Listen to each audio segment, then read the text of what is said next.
Greetings, traveler. I know it may be tempting not to heed warnings telling you to turn back now, but this one you might want to pay attention to if you're sensitive towards sexual content or foul language in a podcast. We will be swearing during this episode, and we will be talking about some not so PG 13 things.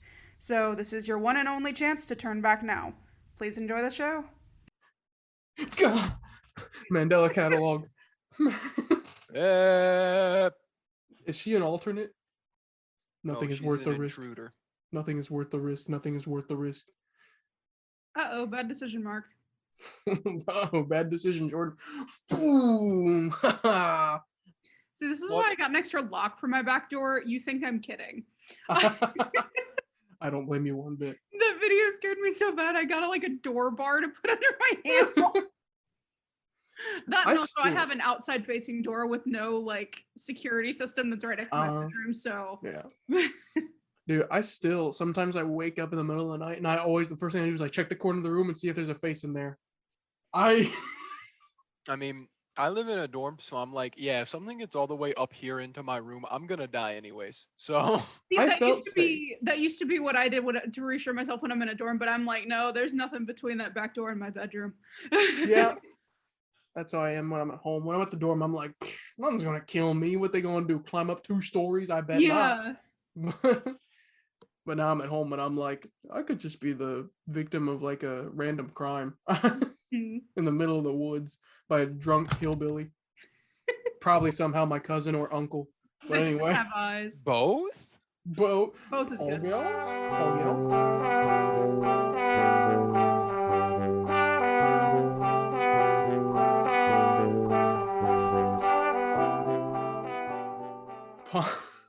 Pudge. So that's a Dota 2 character. Pudge is his name. He's got a big hook. And speaking of which, we're talking about video games today. Yeah. What about video games? What about video games? What about video games? I think that some video games should be more like D&D, and that some D&D should be more like video games. I hate video games. I think I've never played a single video game in my life. All the video games should just be like visual novels, because that's where they're the best, you know?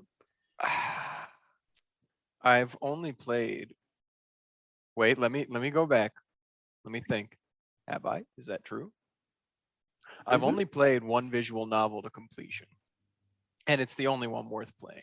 We gotta stop using the phrase "to completion" on this show. Stop. Why? What? Why? What? I'm not going to stop. What's wrong with that phrase? What? He who sex joke. Okay, but what else am I gonna say for game where I have only played all the way through, playing it to completion sounds just proper. It sounds I know, correct. I'm just a 12-year-old. I only finished one visual novel. That doesn't help much. I have only played one visual novel all the way through. There. What did you do to that visual novel? Woo! And it's the only one worth playing. Doki Doki Literature Club. It's a mainstream choice, but it's a good game.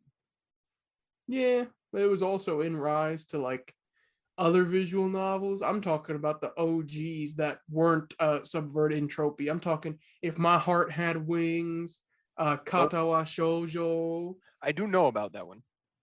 Yeah, that's the golden oldies. And then you have the ones that were subversive, but they weren't fourth wall breaky, like Higurashi and Umineko, where they're like, look, we're cute. We're in high school. We're cute. And now one of them has been crucified. Dang. Hate when that happens. I think that's also there's a couple, I think there's a chapter in the Bible that's like that. I think the Bible probably got that from Higurashi, but whatever. Other than visual novels, though, I've played probably a bunch of other games, a whole lot of other games. Yeah. Yeah? We were just kidding earlier, everybody. I've played a lot of video games. Levi's played a lot of video games. And Jordan has too, right? The only video game that I have played all the way through was an internet emulator of Zork. So we're going to have a lot to talk about today in this episode of Nat One Podcast. That's my impersonation of our song. Why does this make me think you've never actually listened to our intro music? What's even funnier is I've definitely listened to both episodes. So I've listened to it 4 times. All right. Let's get right into the thick of it then. Hey everybody, welcome to the Nat One Podcast, aka Nope, because nope, you're not gonna want to hear what we're about to say. I'm Pertusit. Nopical. I'm Levi. I'm Jordan. Levi? Remember, that's our acronym. Nopical? No, it's not. It's NOPELLC. Because it's Nat One Podcast Entertainment LLC. No, it's not. And soon we're about to form, what would that be? Nopes? Nat One Podcast Esports Team? Nopest? You guys can get Taryn for that. I don't think I'll be much help on that front. I don't want him. So, yeah. what's your favorite video game of all time? Ever. Right now. Pick. You have 5 seconds. Probably the Bible. They got that in video actually, game? There is one kind of that's like called, I think it's called the U Testament. But anyway, it's a customizable savior. Oh. My favorite of all time. It's a tough one to say. And I have like a staple pick when people ask me. And I do think it's a great game, but honestly, I need to reconsider what my very favorite of all time is. So my answer is Shadow of the Colossus. Okay. I played it when it came out. I was like 5 years old. Yeah. I really loved it. I've gone back and played it several times, but it's not a game where you spend years and years and years playing it like WoW or League of Legends or something. Yeah. So I wouldn't say that it's not a game I think about every single day. But it is a very well polished, very pretty, very fun game, I think, except for the climbing controls. We can get to that later. I've never actually played Shadow of the Colossus. I know its entire plot because it's a very prolific and well-known classic game in the gaming world. It's one of the greats, but I've never played it myself. Yeah. Jordan, have you ever heard anything about it? Nope. Now's not the time to sit here and explain it. Those listening at home, if you've played it, you know about it. If you haven't, and you haven't even heard about it, it's just like a guy, he's got a girlfriend and he wants to save her, so he has to kill 16 big dudes. That's pretty much the premise. But it's also a sequel. A loose sequel. But it is a sequel. It happens in the same world, but that's about it. No, I thought that there was confirmation that it was like a sequel. Or was it a prequel? I mean, there's no tie-overs from I Ico. forget. Is it? No. I think it's a prequel because if I remember correctly, in the final cutscene of the game, that's like the one that you get only if you do a bunch of special things. The girlfriend has a little baby boy that has horns on his head, doesn't she? Maybe, I don't know. And that's the main character from Ico. If I'm remembering correctly. I mean, I've not even played the game myself, so feel free to correct me if anyone else knows. That was not even the draw of the game for me. It was the story. I mean, the guy never talks. There's no spoken language in the whole game, and when I was 5 I could barely read, so the only reason I liked the game was because I got to climb big dudes and stab them. Yeah. And I don't know if anyone likes Ico a whole lot. And then I don't think so. We saw where the Last Guardian sat. I know some people probably love that game, but I think in general the consensus of it is that it's kind of bad. That a stink bug just hit my screen. Yo, I love that game. No. Stupid idiot. You go in the trash. Also, I should point out, I was lying before, so the internet doesn't think I'm a total idiot. I have played more than just Sork. What? I've finished Plants vs. Zombies, if that also counts. Yo. But okay, I played a little bit of Zelda. I played a little bit of Animal Crossing. Like, I also played Franbo at one point. It's been a really long time, though. What? Oh, that's a fun one. Franbo. It's a puzzle game. Yeah. Never it's more of heard a of story game. Yeah, it's a puzzle horror game, like Little Nightmares, kind of. Mm-hmm. Oh, But it's got a It's very very unique cool. art style. Interesting. Video games make me carsick. That's my problem a lot of the time. Like, I can't watch Taryn play Destiny or Overwatch because or Fallout. Fallout is another one where, like, in theory I would really like Fallout, but I can't play it because it makes me ridiculously carsick. Interesting. That's fair. I know a lot of people that say that kind of thing. Like, even some of the streamers I watch will be like, dude, I can't play the new Forza game even if I want to because I'm going to throw up on stream. Yeah. Who wants to play Forza? Hey, the new one's got a battle royale mode, so it's probably sick now. Yeah. How does that even work? You want to know, actually? Yes. So it's like 100 cars, I believe. All the players control a car. You drop into a zone, and then you race around the car or race around this selection of land. You can find power-ups that boost your car, and you get a higher tier car. Like in Battle Royales, you get better guns or whatever. And then if you find another player, you can challenge them to a race by honking your horn. And if you challenge them to a race, a destination gets picked on the map. Whoever gets to that destination first wins the race, and whoever lost the race gets killed as if they had been shot by a gun in a battle royale. And then slowly, the range of the map shrinks and shrinks and shrinks until there's only one. That's so weird. It's very weird, but it's very fun. And that is a good lead-in to more discussion about mechanics, is battle royales. They've been popping off for a bit now. I think they're finally on the decline. Yo, Fortnite, PUBG. I do not enjoy battle royales. I'm not a fan either, but they're huge. They're very successful. I played PUBG, PlayerUnknown's Battlegrounds, when it was first popping off, when like battle royales were becoming a thing. Yeah, that was like the first big one. I started playing them, and I don't get it. It's just, I mean, I guess maybe the draw is when you actually have friends to play with. Because back then I had people that would play PUBG with me regularly. And then, you know, as time went on, you lose friends as you get out of high school and stuff, and you don't stay in touch with them anymore. And we couldn't play that game anymore. And it's just not a fun experience, especially solo. It's the same thing over and over again. Nothing's ever different or changes. You go, you drop in, you get guns. Some of them have power-ups that aren't guns. Some of them don't. PUBG doesn't. PUBG was like realistic guns and all that stuff. So there were no power-ups, and you just kill people and or hide. The only time this was back when I was still pretty bad at shooters as well, so I wasn't good at it. The only way I ever won was I sat in a building that miraculously ended up being in the final circle of the entire map. And then that building, I sat in a room in that building that ended up being the final circle. So the other guy had to walk into the room, and I was sitting on the other side of the door and shot him. And he was the only person I killed in the entire match out of 100 people. You know who I think was the real predecessor to all of the battle royale games popping off? What? Probably the Hunger Games. Well, the books.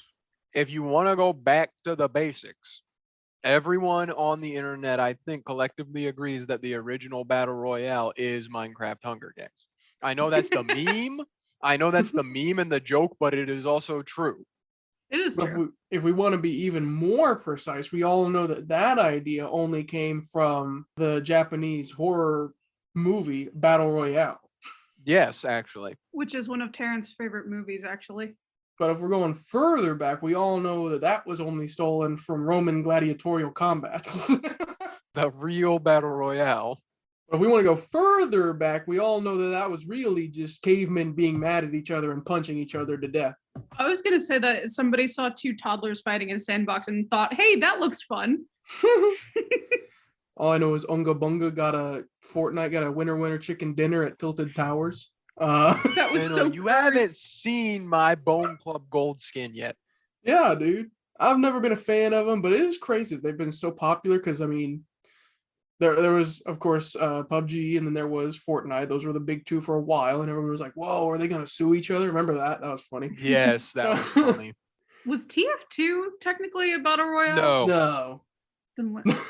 Okay, yeah. Team Fortress 2 I've never played Team Fortress 2, but I have immense respect for it and its community. I did play TF2 for a little bit, but I never remember what genre it fell into. It's a team deathmatch most accurately. It's Overwatch, which I guess Overwatch came after it, obviously.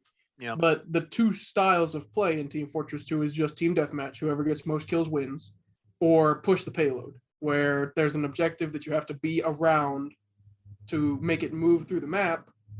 And if you don't get it at a certain time, you lose. And the other team's goal, obviously, is to make them not push the payload. I think I played death matches mostly. I just could never remember if it was actually a battle royale or not, because I was like, "Oh, we're killing people. That's fun." No. And they also eventually made the game mode, the man versus machine game mode. Mm-hmm. True. Players versus AI.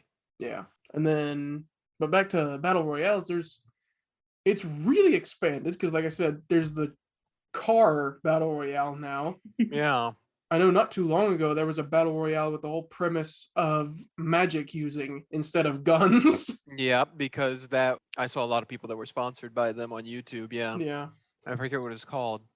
I do too. But that blew up. Now, needless to say, D&D has taken a lot of inspiration from video games as it's gotten on, or perhaps vice versa, but I think it's been like a shared inspiration from both Yep. over the years. Please tell me that both of you agree that D&D Wizards is not going to come out with I don't know, Xanathar's Battle Royale. I don't see like I don't know what like the only people that would get enjoyment out of that would be like Adventurers League groups. Mm-hmm. I could see that. I could see that being fun at a convention, but like unless you're gonna do like what Critical Role did, where you do your own battle royale one shot, I can't see.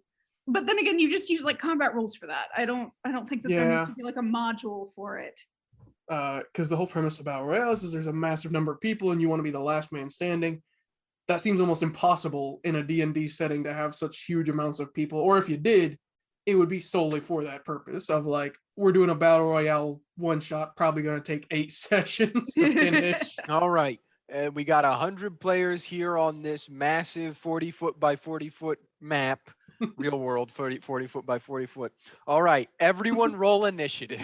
Well, I mean, at that point, you're just better off playing HeroScape. True. Like, just play HeroScape or Warhammer. Yeah. That's another thing we can talk about. It's not really video game related, but it kind of is. There's plenty of games that have randomizing factors, even in like those battle royales. The drops that you get are all random. Dice rolls behind the screen, pretty much. Same with D&D. But we all recently played Warhammer. Well, except Jordan. We all recently played. Okay, they played it. We were supposed to play it over Christmas break, and it kept getting pushed back because of different circumstances and things. And so the week I moved back to school for spring semester, I get in the Discord call, and I think Levi was like, "Oh, Jordan, we finally did it without you." And I was like, "What the fuck are you talking about?" He's like, "Yeah, we finally played Warhammer." Like the day after I moved back. Yeah. Whoopsie. I have played my fair share of HeroScape though, so it was quite the experience. It was very fun. We played, what was that called? Death Squad? I think it was Death Team? Death Squad or something. It was something like that. Yeah, it's the small version. Yeah, it's not technically 40K. It's like Death Squad or something is what it's called. It's not the big war game. We didn't have space for the big war game. Yeah. I always find it very interesting, which this is kind of veering more into D&D, but let's talk about armor class a little bit. All right. Okay. Talk about AC. Thaco. Okay. So comparing D&D throughout the year, like we have Thaco, which I don't really even understand it. We're gonna have to get Noah to come on here and just do an entire episode explaining AD&D rules. We played with it once or twice. That weird thing that determines your AC in like first and second edition? Yeah, it's the one where where the lower your AC is. Like if you have a 0 AC, you're impossible to hit. I can't understand it and I can't even talk about it, but that was like the one of the first systems, but now we're at what we have, which we all know the best now. Is the flat AC. Third edition, obviously, it had its 3 different ACs, which I can't remember all the names for them, but one of them was flat-footed. Let me look it up. I can look it up. I got the good old Google in front of me, so. Which honestly, I think is kind of cool. I wish that we had like, there needs to be a space on character sheets for like unarmored DC. That way you don't have to like go in and take off all your armor and then recalculate. If you're doing actual paper character sheets, then it's math that you don't want to have to do. But on D&D Beyond, like you have to go and find all your armor and shit. Yeah, I like the idea of how it was in 3E from the standpoint, like nowadays in 5E, you have the monk and the barbarian both have unarmored defense, which usually does not stack up against any armored defense. No, that's why Arlo is in half plate, I think. Yeah, but I think in 3E's edition, a paladin in heavy armor would have had a worse one of the 3 ACs if they were flat-footed or something, I don't know, compared to an unarmored defense creature. I'm not entirely sure of how the system works, but I like the idea in theory that you would be better in all situations without armor, and someone in heavy armor would be better in a single scenario. You know what I mean? But that's just one way. That's how D&D chooses to do AC in armor class. What do you guys I'm think not- about that? That might be a Pathfinder thing and not a 3rd edition thing, Is it? because I'm not seeing it anywhere for 3rd edition. That might be Pathfinder. Oh well, they're the same thing. No, no. We used to think they were the same thing, but they're not the same thing. But what are you guys' takes for AC? It's What? a surprise rolling thing. Oh, A character or creature that is caught unawares or is otherwise unprepared is considered to be flat-footed. They lose their dexterity, dodge, and tumble bonuses I see. to armor class Mm. and cannot make attacks of opportunity. You can't Wow. lose your dexterity bonus if you just use dexterity as your dump stat every time. Perfect. So then the other ones, I'm assuming, are for different circumstances. Perhaps. But what are you guys' takes on AC? What are your gripes? What are your, I don't know, not gripes? What are your praises about AC as we I- know it? I think that the 3rd edition forward system is better, which is the ascending AC. And you rolling to match it or go higher. It makes much more sense in my opinion, because that one time we played 1st edition, I didn't know how it worked at all. Mm-mm. It was bad. It makes me wonder why people wanted to play D&D back in the day, before 3rd edition. And once again, it's one of those things that like, I'm like, I really get why people love 3rd edition so much. Because imagine playing D&D in like 2nd edition, and then they come out with 3rd edition and everything's just good now. Better. And Everything the makes systems all sense. work. Yeah. Sorry to all the AD&D fans listening right now. There goes our All 2 subscriber of you. base. Well, okay, once they took out the like different sexes have different stats and stuff in the game, I that didn't even know that was a fixed the thing. game. That is a thing in AD&D. Males and females have different stats, and I don't Yeah. remember what stat it influences. But that, and also like certain classes only being able to play certain races only being able to play certain classes and stuff like Yes. that. Only elves could be magic people, I Oh, remember. yeah, only elves could be magic people. There was something against like elves couldn't be rangers or something like Yeah, I that. think- It was I think- real dumb. Humans were only allowed to be fighters, I think. Or maybe no, I'm it thinking of was dwarves. I think it was dwarves, but I think like male human was the optimal character build for 1st edition D&D, because you could do anything Dude. with that. But Yeah. Well, the reason I bring that up is because AC as a premise was the first time I'd encountered that idea. Because in games, it's so, well, I don't want to say it's simpler because it's coded and there's visual representation, which D&D obviously doesn't have. But like, in a game, it's you get hit or you don't most of the time. You go to a shooter game, it's you've been shot. Your hitbox has been contacted by the bullet's hitbox.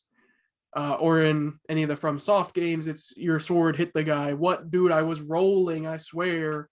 And then you died pops up on the screen. Give me those iframes. Yeah. So AC, that was the first time I'd seen that. It was like a combat of, can you hit my number? although here's the trick to making sure that you never get hit. Mhm. If you're far enough away from the fight, then AC doesn't matter and you just never get hit. As Mr. Miyagi once said, No, What's be the- there. no be there. No, be there. The best defense against a fight, no be there. Oh, but also AC doesn't matter if you're doing a save spell. That too. But then save spell DC is a whole other can of worms. Yeah. Yeah. And Fucking then Third Spell save editions is better. DC, AC, spell save DC, none of it matters if you have high HP as well, or a means to regenerate HP. Mhm. All different ways to keep yourself alive. A long rest fixes everything. Yeah, obviously. A more accurate portrayal or comparison, I think, than a shooter to D&D, though, would be an RPG like Pokemon, right? Whenever most moves have an accuracy score, and then there's the random rolls between the accuracy of the move and the evasion of the character you're fighting. So whenever you're playing the 1st gen and you're fighting someone's Pikachu and they use double team 15 times, and I just want to hit the little thing, I just want to kill it, but I can't. I think that's actually a very comparable thing to AC when you think about it. Evasion versus accuracy, your hit versus my armor. But, well, okay, no, there are a couple things in D&D that you can use to up your AC temporarily. Oh, heck yeah, shield. Shield of Fate. Shield of Faith, Ceremony. Mage Armor, Ceremony. Oh Yeah, if you because get married. if your partner is on the battlefield with you, you get some kind of AC bonus. I think it's just +1, but it's funny still. I'm Any harder to AC hit. bonus is a good AC bonus. Mm-hmm. That's what they said about publicity, whoever that is. I want to learn one day how THAC0 works. Not because I want to use it, but because it's one of those things where I want to know how the thing that I hate works so that I can hate it more. Because now I can definitively argue against it because I know how it works. There you go. So maybe one day I'll dig into. It's probably not that hard. It probably would be something that you could learn in like a day if you took your time to do it. But man, it was stupid. Well, to be fair, Yeah. the one time that we tried to play AD&D, we were like on a time crunch. We didn't play for nearly as long as we usually play D&D, so we did not pay attention to the rules nearly as much as we usually do. We also wanted to buy a bunch of 10-foot poles, and Noah wouldn't let us. That is also true. The 10-foot poles would have been so good. They would have been so good, and he said we could get anything on that list, and we all wanted to buy like 5 10-foot poles each, and he wouldn't let us do it. I had forgotten about that. Yeah, because 10-foot poles are the most valuable thing in that game. They are. I figured out what THAC0 stands for, 10-foot pole. Where's the co? That tracks. Yeah. It's silent. Yeah. Actually, everything except for the T doesn't fit in there. It's silent. They're silent. 10-foot pole. Yeah, see? I get it now. I get it. Yeah. Yeah, perfect. Wonderful. Absolutely phenomenal. Well, thank you for explaining to us, Pertusa, your favorite video game. Oh yeah, no problem. So Jordan. Yes. What's your favorite video game? This is okay. You have to answer. I don't have one. I'm more of a tabletop. I'm analog. I like tabletop games. Okay, but I didn't ask you what your favorite tabletop game was. I asked you what your favorite video game was, and out of all the ones you've played, one of them had to have been the best experience, so it has to be your favorite. That doesn't mean that you have to love it, but one of them has to be the best one that you played, and so that, but therefore it would be your favorite. Garfield kart racing? Question mark? Yep. Garfield. Garfield kart racing. Just Garfield. Garfield is my favorite video game. There are different Garfield video games though, Jordan. You have to be specific as to which Garfield video game universe, Levi. I don't think all of them. I don't think they're all part of the same universe. I don't think so. They're all so good. I don't think so. Yeah, no. I'm not satisfied with this. You need to give me an answer. Uh-oh. Oh gosh. I genuinely do not know. So you listed off the ones you had played to us before. That's true. And that wasn't the whole list. Out of those though, the ones you did list, like Legend of Zelda, Animal Crossing, Zork, which one do you think was your favorite experience? I'm probably Franbo. I really like story games because it's probably the closest to like D&D. I gotta look this up. I don't even know what Franbo it's so cool. Well, to me, it feels very much like Coraline-ish. Yeah. It's kind of that same like. Is it Franbo, like 2 words? Yes. Yep. It's a name. Oh, I'm looking at it.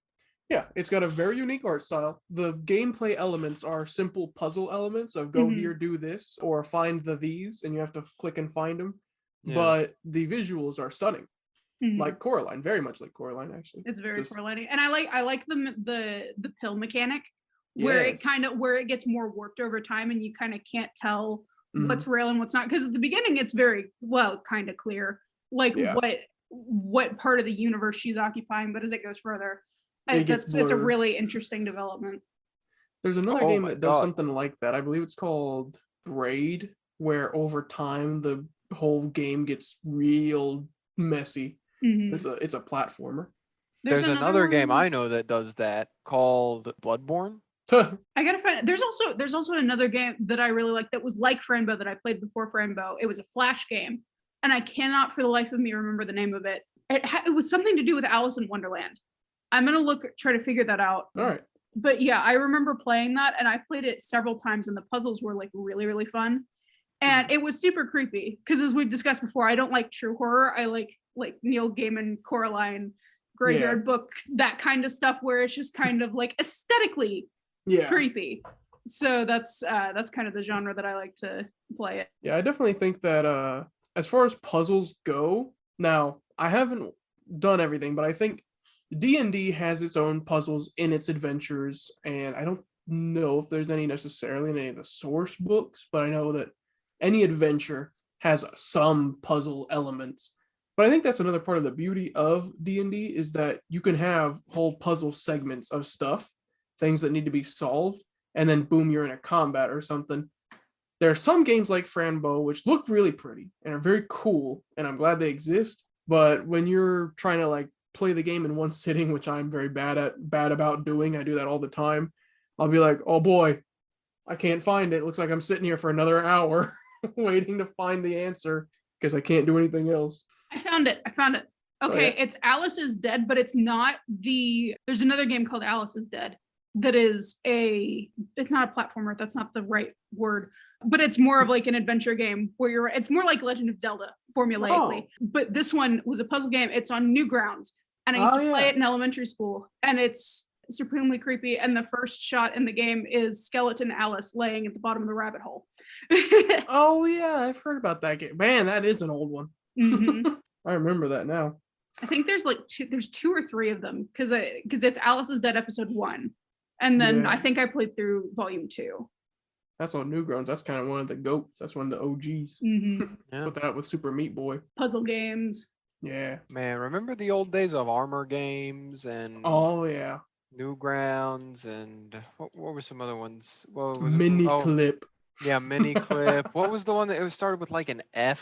Oh, Friv? I have no idea. I think so. Friv, yes, that was that was one of the free game sites that totally gave your computer viruses, but it was unblocked on school Wi-Fi. It still exists. It does. Yeah. Cool math games. Who could forget? It's Friv restricted now.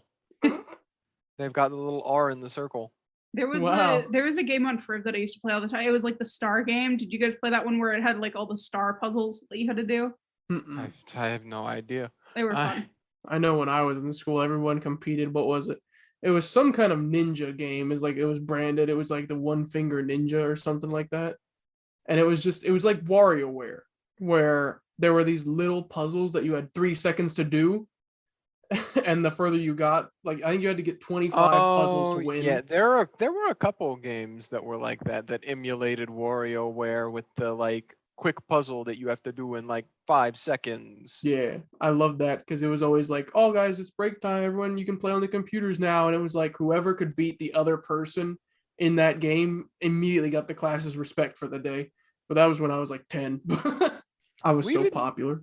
We weren't very much into online stuff back in elementary school. My class was really big into Pokemon cards. No, we hated those.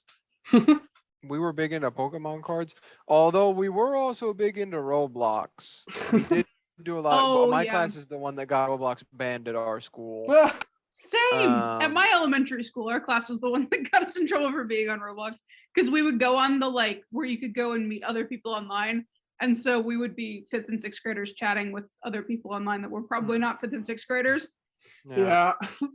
And that was back in the golden age of Roblox when it was like, that's when all the tycoon games were out. And it was the golden age back then. Now it's like doo-doo fart over there because they actually like make money on those games and stuff. So people, it's horrible. They got tons of stuff over there that's like they just got shops in the games that you can pay real money. Like imagine paying real money on a Roblox game. Oh God.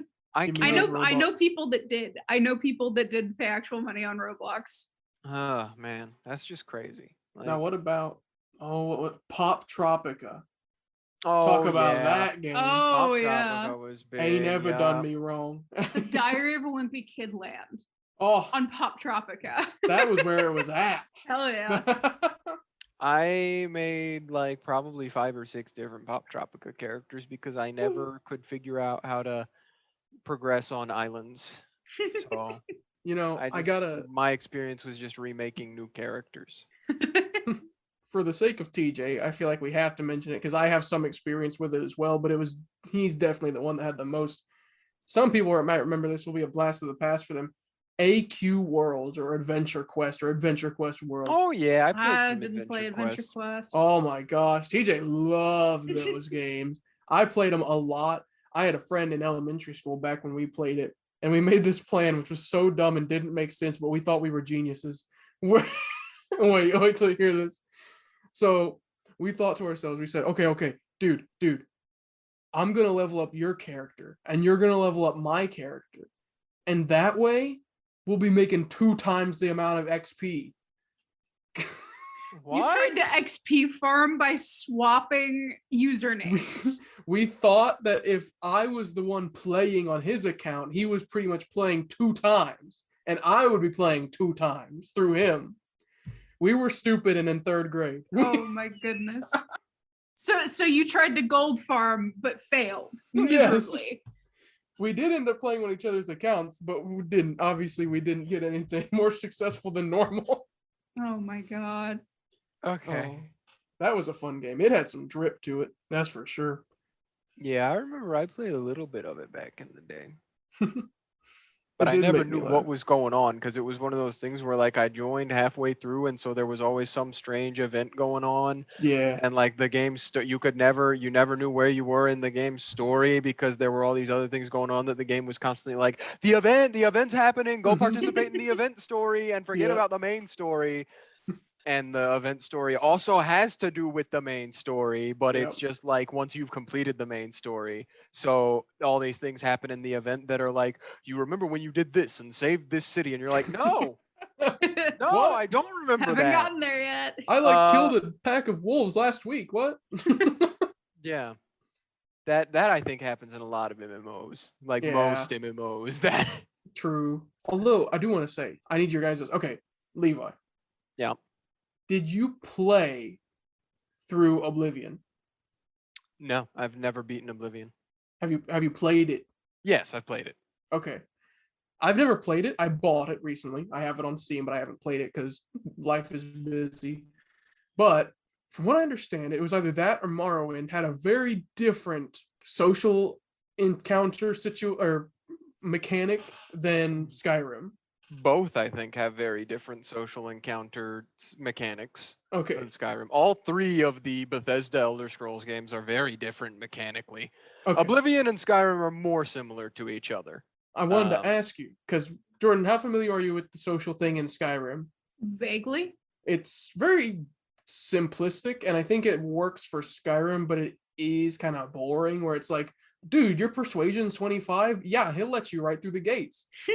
And you farm your stats from however you want to do it. There's a multitude of ways people have shown online to just scum your levels. So it's how we wish D&D worked with persuasion. Yes, because in D&D it's all up to chance still, where it's like, roll me a persuasion check, and you're like, oh gosh, am I gonna get us killed or am I gonna win? You know. Well, and also if you actually have to role play it out too, that complicates things. Yeah, but then in Skyrim, there's just the dialogue option that says, bro, stop being weird. 25 persuasion in parentheses. But I believe there's one, I can't remember if it's in Morrowind or Oblivion, where they have like a whole little spinner. It's like a little puzzle. Oblivion. That's Yep, Oblivion? That's Oblivion. Okay, can you enlighten me about that? Because I don't even understand it. I never used it because I was too afraid. So I don't even know how it works myself because I was always too. Also, back when I played Oblivion, that was back when I never like did anything other than strength build that hits things hard with sword and kills them. So I like never did any persuasion. If I needed to buy something, I didn't barter for it. I went and killed things until I had enough money to buy it, and I would pay like the full 20,000 gold for it instead of bartering it down to like 7 gold. So I never worried about all that stuff. The first time I did something that wasn't strength build character was when I bought Skyrim Special Edition for my PC and I played a sneak archer build for the first time, and I was like, oh my god, I've been missing out because it was so broken. It was fun. So good. But then also in that I branched out into a multitude of other skills because that was the farthest I had ever played into Skyrim. So I did stuff like persuasion and I did stuff like intimidation and all that stuff, which again in Skyrim it's very simple. So I haven't done that in Oblivion myself, so I can't explain it to you. What I do know is there's a mechanic where like, so it's like the spinner and then there are all these pieces of, okay, so the spinner is separated into 4 quadrants. Yeah. And there's like pieces of a pie that fit into each of the 4 quadrants. One's really small, one's kind of medium sized, one's really big, and one like fills up the entire thing. But depending on like your relationship with that person, they can all be smaller or bigger proportionally. Oh. Like if the person hates you, the really small one might just not exist. And the one that's supposed to fill up the entire thing might be half of it instead. So you can bribe people, you can give them money, and it makes all of those pie pieces bigger. And it's like the goal is to like get as much of the pie pieces used as possible in the correct place or something. I'm not sure exactly. Oh my gosh, dude! D&D 5.5e drops. They're gonna come with a game of life spinner. That's the persuasion spinner. Oh my god. That would be hilarious. With And like it's like different discs you can put in with different options. Yeah, and it's each quadrant is a different thing. So one's like compassionate, one's like intimidate, one's like, and you have to use all of them in a single interaction. So you have to like my intimidate God. this person, but then also like make them swoon over you, and also just be really nice to them. Toxic relationship. Yeah. Why'd you make me do that to you? That's very complicated, but I'm just wheezing at the idea of like the game of life spinner for D&D, and now like someone's like, I'm gonna try and persuade the princess, and the DM just puts out a spinner and all the options just say no. It's just one big circle that's red and says no.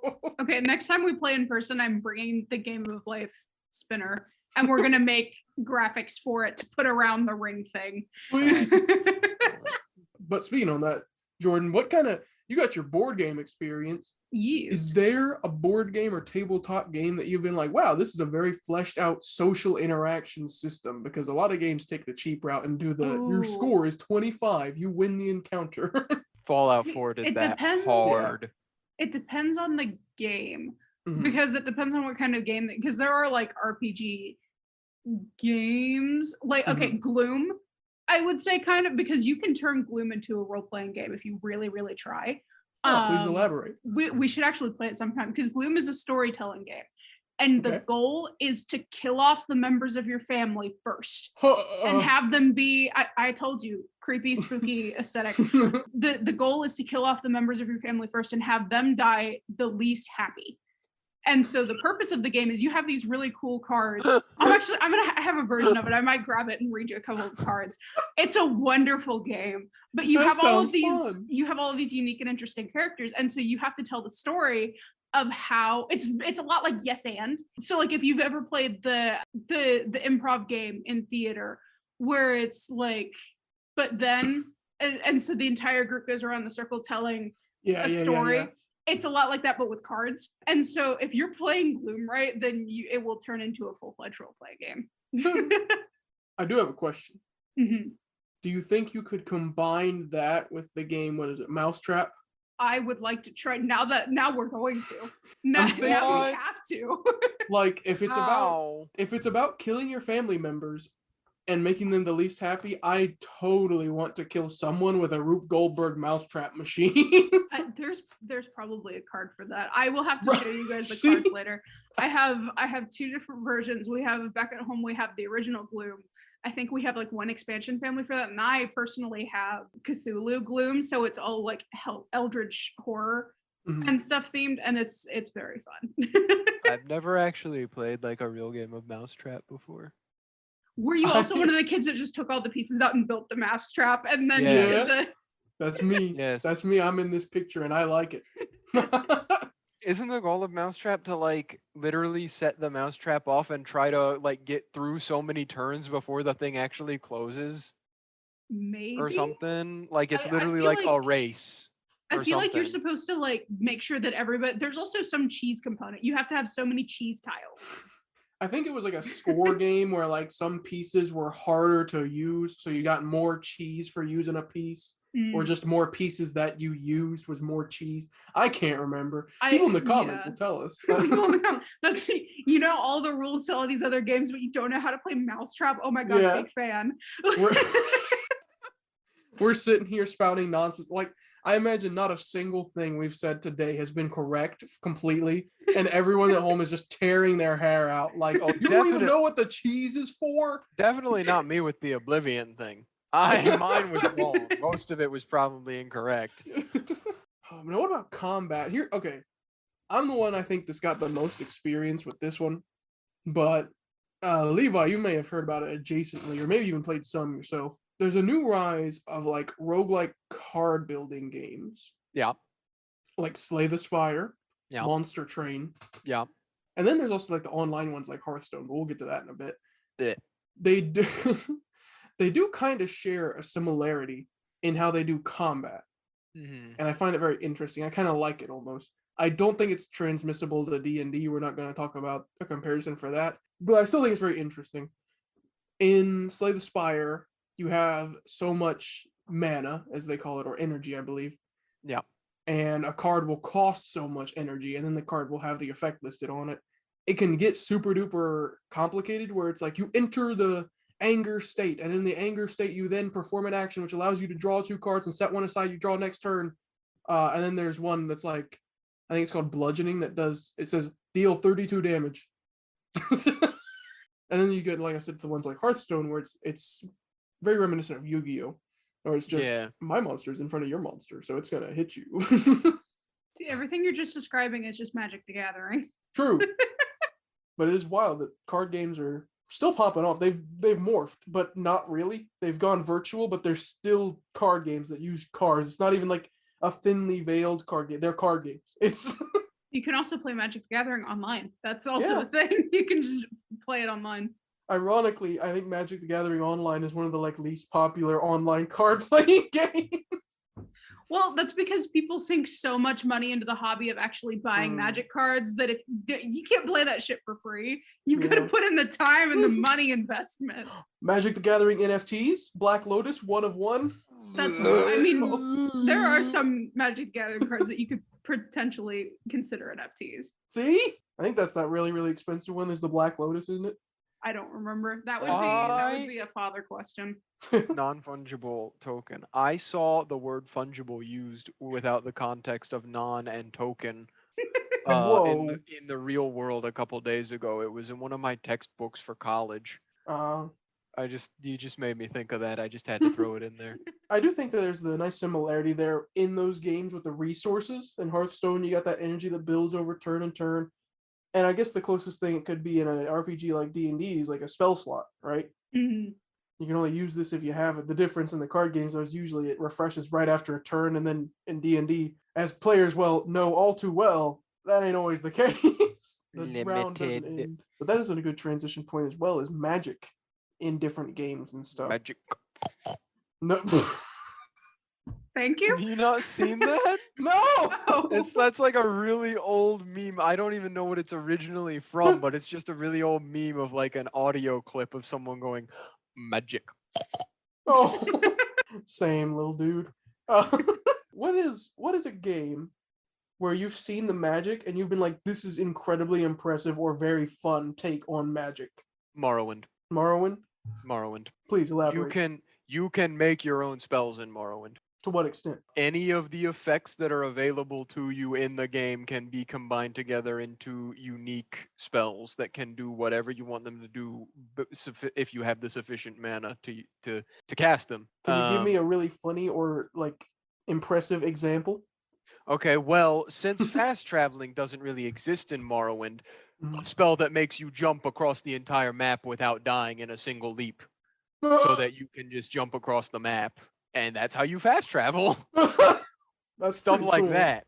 Because there's actually an item, I don't know if either of you are familiar, it's a very big meme of Morrowind.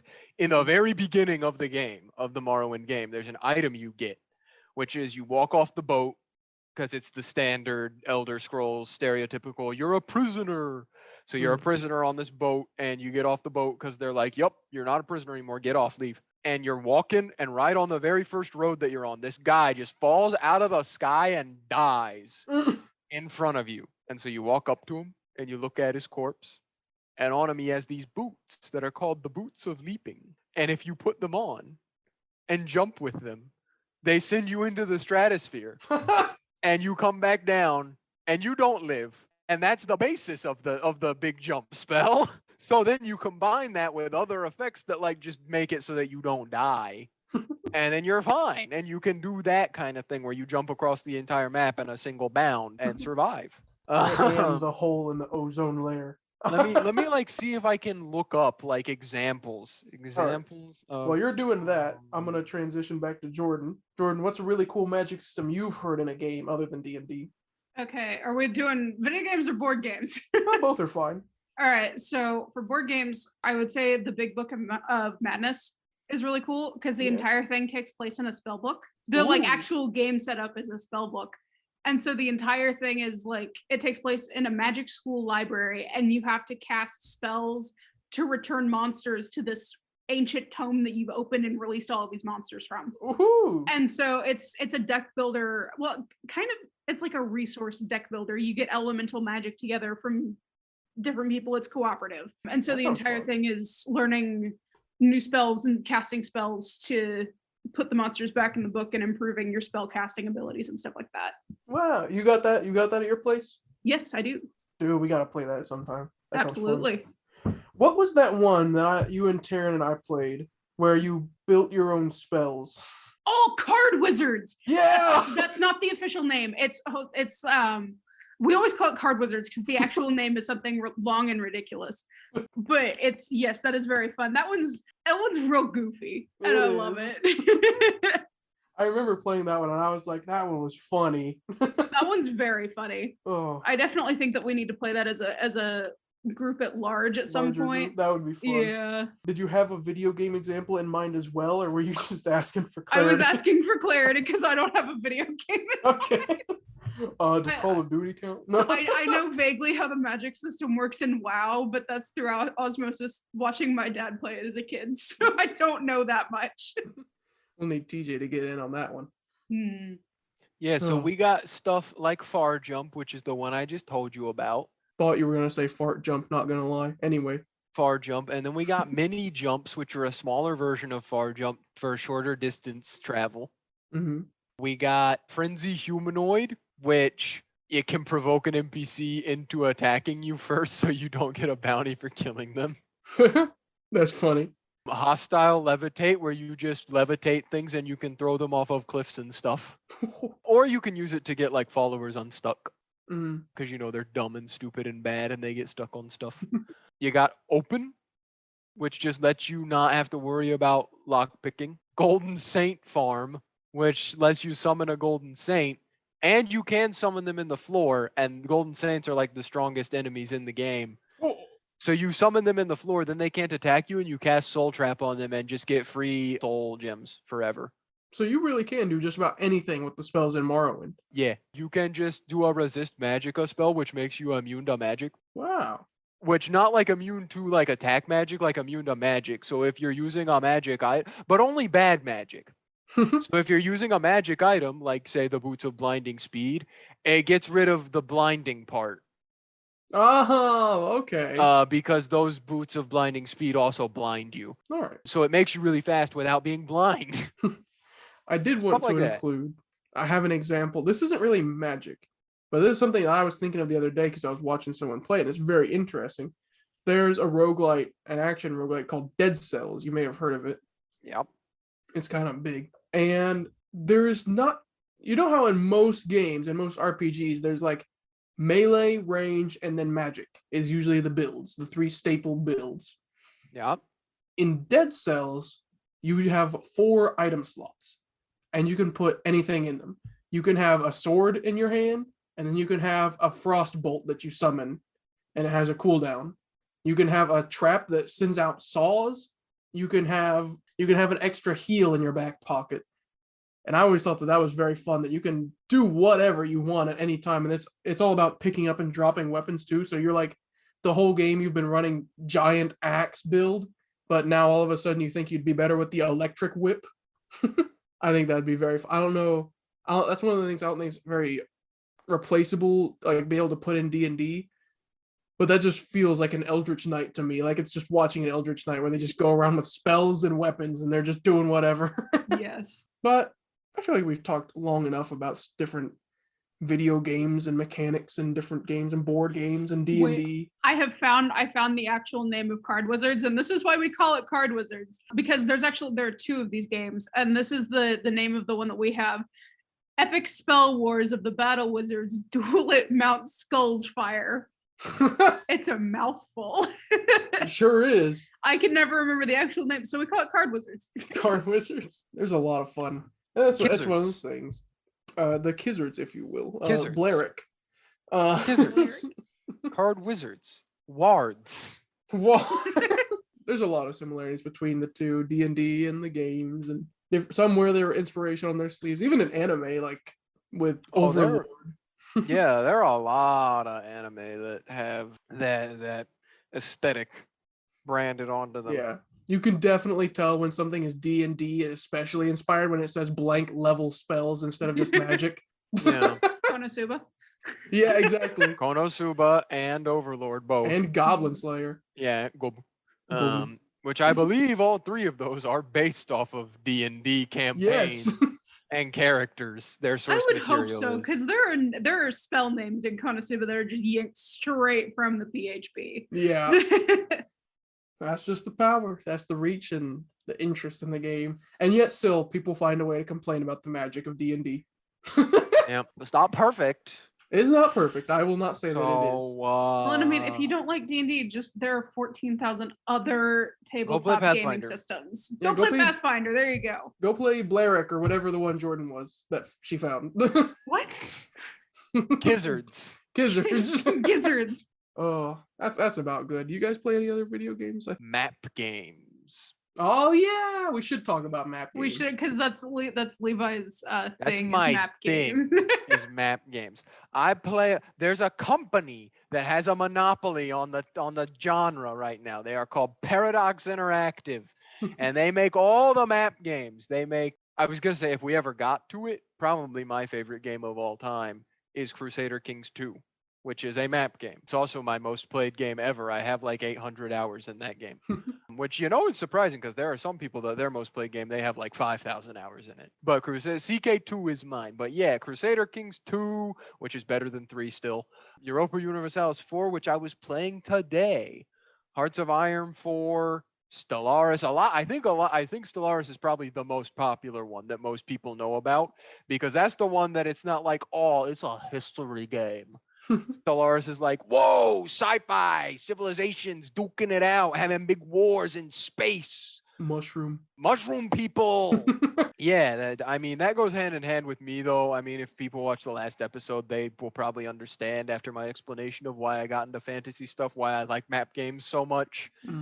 I like looking at big picture of geography and being like, yes, I control country. Okay, he says he likes them, but if you listen to him play them, it sounds like he absolutely hates them. It's only with Europa Universalis 4. It's only with Europa Universalis 4. That game, I don't know, Levi. I've heard you play Total War Warhammer, and you got so mad at the dwarves that betrayed you that one time. That is also true. That was justified, though, completely.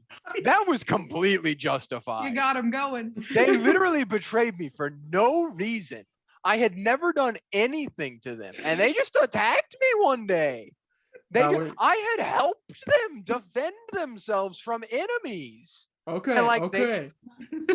It's okay, buddy. It's okay. It's upsetting because, if you wait, I'm not done. If you think about it in a real world sense, though, it's like in the real world, here are these 2 nations that have been friends and allies forever. And one of them, both of you, have never incentivized each other to attack each other ever for any reason. But today, you know what? I think we're just gonna invade them for no reason while they're fighting a war on the opposite side of their country. It's called the Cain instinct. Yeah. That universe didn't have Cain and Abel. Now, I will have pleasant news for you, or perhaps, I don't know, like hernia-inducing news for you. Warhammer 3 gameplay has dropped. There are a handful of people that are playing it, Cafe and Demons. Oh yeah, no, I've seen some of that, yeah. Yeah, they completely reworked the diplomacy, so maybe they won't just kill you now. I didn't see that they reworked the diplomacy, so. Yeah, you can actually trade for provinces instead of having to kill someone for it. Yeah. That, however, has always been a staple of all Total War games ever, which is pretty much there is a point in the game where the player just gets so big that all the AI is like, wait, that guy's the player? I hate him now. And they all attack you. All of them attack you. And it's just now you have to survive because you're the biggest and bestest. So middle finger to you. Do it. Win. Well, we'll see what happens with Warhammer 3, which by the time that this video comes out, I believe that game will have been out. Oh my gosh. When is it coming out? The February 17th. Oh yeah. Yeah, because the one before this is the Valentine's Day episode. So yeah. Indeed. So that'll be exciting. Dang. Yeah, we'll have to see what people are saying, like, and see how out of touch we will be with just like 4 recording a bit in advance. Personally seen already the mechanics for the Demon Prince, which is like the self-insert player general for the demons. The Chaos Undivided. Cool. Yeah, he does look cool. I like him a lot. It is very interesting, but I feel like we've mentioned our video games enough. We've talked quite a bit. I'm sure there's the people at home that are like, why didn't you mention this game? Like, I have a guy at work that only ever talks about Legend of Dragoon. I don't know what that is, but he's a diehard of it. I'm sure people are gonna be like, why didn't they talk about Final Fantasy? Could have talked about Persona and Shin Megami Tensei. Y'all know I would have went off on that. Or we could have talked about FNAF lore. Five Nights at Freddy's. Because that's relevant again, because the new game just came out. Yeah.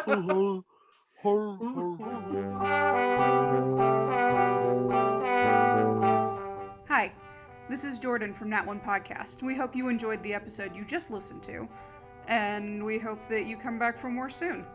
If you'd like to keep up with the zany shenanigans of our lives and the different things that we do, you can find us on Twitter, TikTok, Spotify, YouTube, Castbox, and Anchor. We look forward to seeing you again soon. And hey, thanks.